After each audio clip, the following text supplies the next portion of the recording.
Well, intermittent fasting describes a specific protocol of restricting your energy intake or fasting, meaning not eating anything at all, according to a certain schedule. So this can vary from not eating between 6 in the evening and 12 o'clock in the afternoon to fasting in the weekend and other schedules. So there's various forms, but ultimately it means that you restrict your feeding to specific times of the day or specific days of the week. And ultimately, this can result in weight loss, usually because people tend to eat less if they restrict the times that they eat.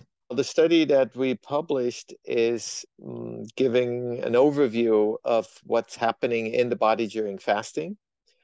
And essentially what happens during fasting is that you shift your fuel use from whatever you ate to whatever you have stored in your body.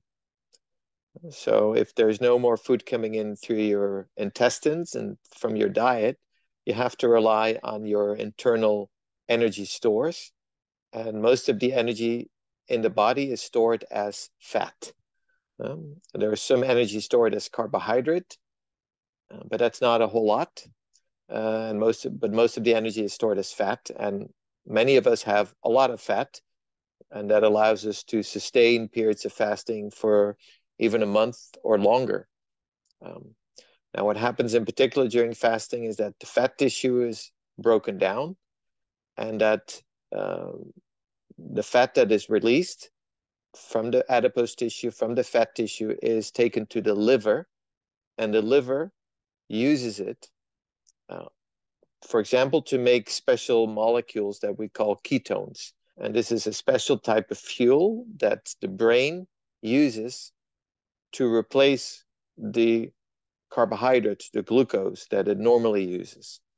So it's a mechanism that is activated during fasting to um, to allow the brain to keep getting fuel, less so from glucose, and progressively more so from these ketone bodies produced in the liver. Research helps to understand how our metabolism works, how fat and carbohydrate are processed in the body during fasting, with the hope that this will identify then new strategies to treat these so-called cardiometabolic diseases.